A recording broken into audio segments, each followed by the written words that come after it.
வணக்கம். சென்னையுடைய ஒரு முக்கியமான ரயில்வே ஸ்டேஷன்ல ஒன்று தான் எக்மோர். அங்க இப்போ ரீடெவலப்மெண்ட் ஒர்க்லாம் போயிட்டு இருக்கு. பிளாட்ஃபார்ம் 10 மற்றும் 11 அங்க தூண்கள்லாம் எழுப்பப்பட்டு வருது. இன்னொரு பக்கம் பிளாட்ஃபார்ம் 5 மற்றும் 6ல எக்ஸ்பிரஸ் ட்ரெயின்லாம் போகும்ல, அதே இடத்துல இப்போ இந்த எலக்ட்ரிக் ட்ரெயின்ஸ்லாம் போக ஆரம்பிச்சிருச்சு. தாம்பரம் டு பீச் அந்த எலக்ட்ரிக் ட்ரெயின். இதனால என்ன ஆயிடுச்சுன்னா மக்கள் கூட்டம் அதிகமாக இருக்கு. ஏன்னா சேவைகளும் ரொம்ப கம்மியாயிடுச்சு. ஆஃபீஸ் போகிறவங்க, college students, school students, daily wages எல்லாருமே ரொம்ப கஷ்டப்படுறாங்க இதன் மூலமாக. இப்போ இதை எப்படி டேக்கிள் பண்ணுறதுன்னு யோசிச்சாங்க. அதுக்கு பஸ் விட்ருக்காங்க. நிஜமா இந்த தாம்பரம் டு பீச் ரூட்டில் ஒரு பஸ் இயங்குது. எம்டிசி அதுக்காக பிளான் பண்ணியிருக்காங்க. காலையில் 6:40லேருந்து 9:40 வரைக்கும் 7 நிமிஷம் இடைவெளியில் தாம்பரம் டு பீச் ரூட்டில் பஸ் வருது.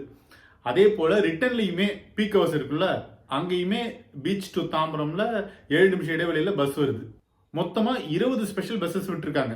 தாம்பரம், தாம்பரம் சானிட்டோரியம், குரோம்பேட்டை, பல்லாவரம், திரிசூலம், கிண்டி, எழிலகம், செக்ரட்டரியேட் மற்றும் பாரிஸ் இந்த ரூட்ல தான் போகுது. இந்த பேருந்துகள்ல நீங்க கட்டணம் இல்லாம பயணிக்கலாம். அதாவது உங்ககிட்ட ட்ரெயின் சீசன் பாஸ் இருந்தா இதை காட்டிட்டு எங்க வேணா ஏறி இறங்கலாம்.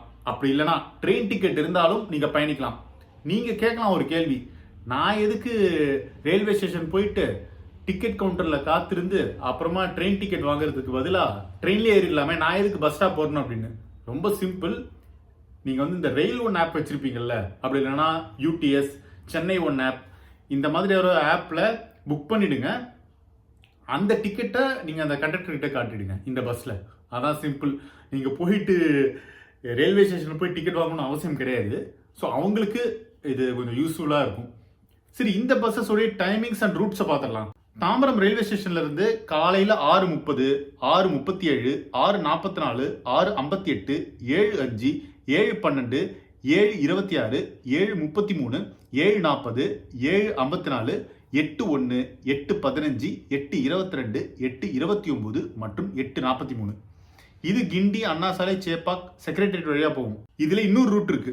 கிண்டி, டி நகர், எக்மோர் சென்ட்ரல் மற்றும் பாரிஸ் கார்னர் வழியா போற பஸ் 6:51, 7:19, 7:47, 8:08, 8:36 வருது.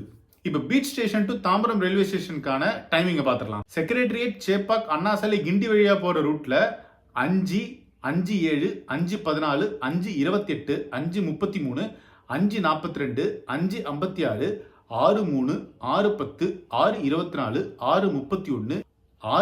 6:45, 6:52, 6:59 மற்றும் 7:13. பாரிஸ் கார்னர், சென்ட்ரல், எக்மோர், டி நகர், கிண்டி வழியா போற ரூட் பஸ் பார்த்துடலாம். 5:21, 5:49, 6:17, 6:38 மற்றும் 7:06. அதே போல இதே தாம்பரம் டு பீச் ரூட்ல 5 புதிய ஸ்பெஷல் ட்ரெயின்ஸ் விட்டுருக்காங்க. இது 12 கார்ஸ்க்கு பதிலாக 15 கார்ஸா வரப்போகுது. 3 எக்ஸ்ட்ரா கோச்சஸ் தான் அவங்க சேர்த்திருக்காங்க. அதோடைய டைமிங் நம்ம பார்த்துடலாம். பீச்ல இருந்து தாம்பரம் போகிற ரூட்ல மாலை 5:30, 6:10, 7:10, 8 மணிக்கு இது வரும். தாம்பரம் டு பீச் போற ரூட்ல காலை 6:40, 7:10, 8:10, 8:55 மற்றும் 9:15. இது இல்லாம தாம்பரம் டு சென்னை பீச் ரூட்ல 20 புதுசா ஃபாஸ்ட் ட்ரெயின் விட்டுருக்காங்க. மாம்பலம், கிண்டி, சென்னை எக்மோர்ல மட்டும் தான் நிற்கும். So Tambaram to Chennai beach வெறும் 1 மணி நேரத்தில் போயிடலாம். இப்போ இந்த கட்டுமான பணிகள் எக்மோர்ல நடக்கிறது ஃபியூச்சருக்கான பிளான். அது நல்ல விஷயம் தான், அதுல எந்த ஒரு மாற்று கருத்தும் கிடையாது. ஆனா அதை கொஞ்சம் முன்னாடியே பிளான் பண்ணியிருந்தாங்கன்னா பயணிகள் இந்த அளவுக்கு அவஸ்தப்பட வேண்டிய அவசியமே கிடையாது. இப்போ எம்டிசியோட இந்த இலவச பஸ்ன்றது இடைக்கால தீர்வு தான் இருக்கு. ஆனா சென்னையுடைய டிராபிக்கை பார்க்கும்போது இது முழுசான தீர்வு கிடையாது. ஏன் அப்படின்னா ட்ரெயினுக்கு ரீப்ளேஸ்மெண்ட் இன்னொரு ட்ரெயின் தான், பஸ் கிடையாது. எதுக்கு ட்ரெயினை சூஸ் பண்ணுவாங்க? இந்த டிராஃபிக் அவாய்ட் பண்ணுறது தான் சூஸ் பண்ணுவாங்க. ஆனால் மறுபடியும் அந்த ரூட்ல பஸ்ல போறதுன்றது கொஞ்சம் லாஜிக் இல்லாம தான் இருக்கு. ஆனால் ரயில்வே அமைப்பு ஒரு பிளானிங் இல்லாமல் இதை பண்ணிட்டாங்க.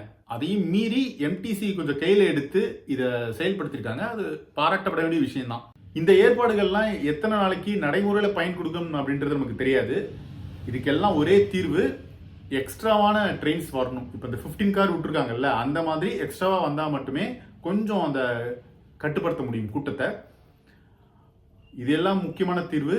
அந்த எக்மோர் ரயில்வே ஸ்டேஷன் மறுபடியும் பழைய ஃபார்முக்கு வரணும். ஸோ இந்த தாம்பரம் டு பீச் ரூட்ல சமீபத்தில் இப்படி நீங்க பயணம் பண்ணியிருந்தீங்கன்னா உங்களுடைய அனுபவத்தை ஷேர் பண்ணுங்க. அதே போல இந்த எம்டிசி பஸ்ஸஸ் விட்டுருக்காங்கல்ல, அதுல கூட நீங்க போயிருக்கலாம். அதை பத்தி கூட நீங்க சொல்லுங்க. நம்ம தொடர்ந்து நிறைய விஷயத்த பேசுவோம். நன்றி. மறக்காம சப்ஸ்கிரைப் பண்ணிடுங்க.